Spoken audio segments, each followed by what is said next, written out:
गुरकिरपाल Singh YouTube channel में आपका स्वागत है। जैसे कि आप जानते हैं, हम आपके साथ में dairy farming related video share कर रहे हैं। आज का हमारा सब्जेक्ट है डेयरी फार्म क्यों करें और कैसे करें, और गाय से करें, भैंस से करें, या देसी गाय से करें, या क्रॉस ब्रीड से करें, या जर्सी से करें, या होलिस्टीन काउ से करें। देसी गाय की अगर बात करें तो गिर, साहिवाल, थारपारकर, हरियाणा, जो और भी काफ़ी नस्लें हैं हमारे भारत की, जो कि संभाल ना होने के कारण बहुत ही कमज़ोर हो गई हैं।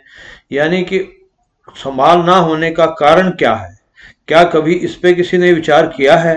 देखिए, इसका सही कारण यह है कि दूध का रेट सही ना मिलना, और दूध सही रेट पे नहीं बिका तो जानवर अपने आप कमज़ोर होता जाएगा। उसके मालिक के पास में इतने पैसे नहीं होंगे, इतनी वो संभाल कर पाए जितनी कि उसको संभाल करनी चाहिए।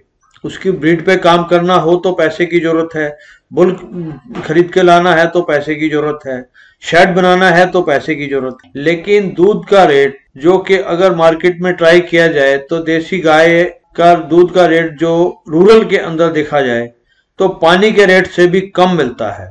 इस कारण से हमारी देसी नस्लें जो कि काफी कमजोर हो चुकी हैं, और मिल्क ईल्ड अगर उनका देखा जाए तो बहुत ही कम है।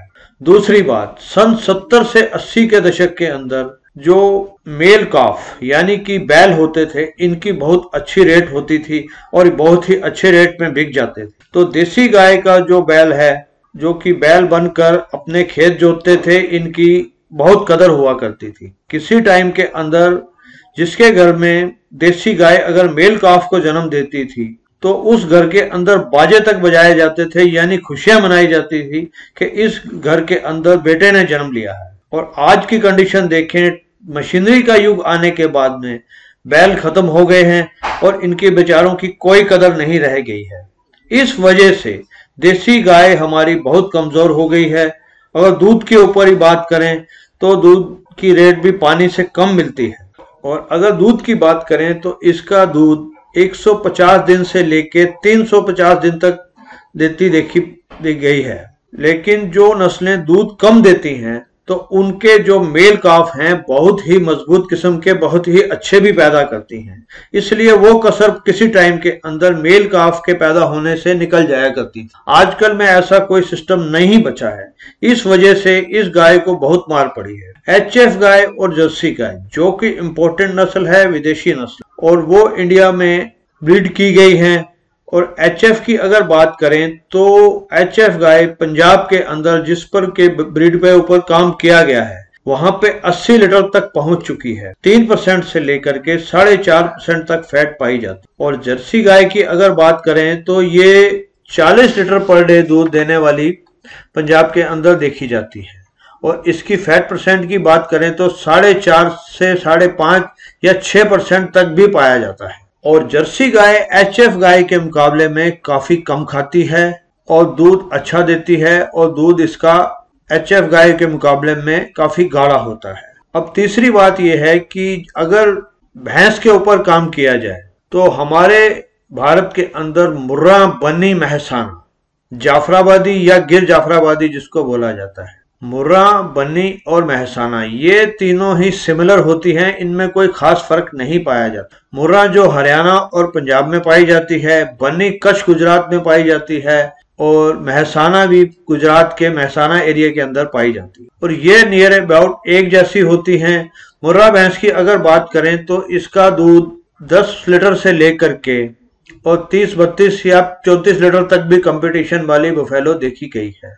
आमतौर पे अगर आप मंडी के अंदर या किसी गांव के अंदर हरियाणा और पंजाब में जाएंगे तो 10 लीटर से लेके 15 लीटर तक की भैंस मुर्रा आपको आम मिल जाएगी। लेकिन अगर ऊपर, इससे ऊपर दूध की लेनी है, 20, 25 या 30 लीटर वाली लेनी है, तो वो काफी कम रेशो के अंदर पाई जाती हैं।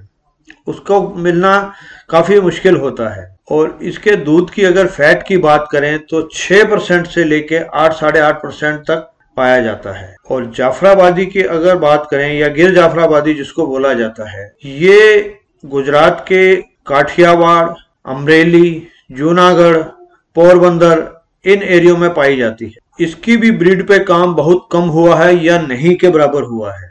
तो इस वजह से ये भी भैंस बहुत कमजोर हो चुकी है। इसकी ब्रीड के ऊपर काम होना बहुत जरूरी है। इस भैंस में सबसे बड़ी खूबी यह है कि दूध बहुत लंबा देती है और इसका दूध मुर्रा भैंस के मुकाबले में काफी गाढ़ा होता है। इसकी फैट परसेंट की अगर बात करें तो 8% से लेके बाकड़ी होने तक 12-13% तक फैट भी दे देती है। और दूध की अगर बात करें तो ये 12-15 लीटर पर डे से लेकर के 30 लीटर पर डे तक देती देखी गई है गुजरात के एरिया के अंदर। और इसकी अगर ब्रीड पे काम हो और इसकी सेवा संभाल अच्छी की जाए तो ये भैंस 40 लीटर पर डे दूध देने वाली भी तैयार की जा सकती। लेकिन इसकी संभाल तभी हो सकती है कि जब इसके दूध का सही यूज हो। सही यूज का मतलब यह है कि जाफराबादी भैंस का दूध गाढ़ा होने की वजह से ये महंगा बिकना चाहिए, लेकिन ये ऐसा मार्केट के अंदर अगर देने जाओ तो कुछ नहीं होता है।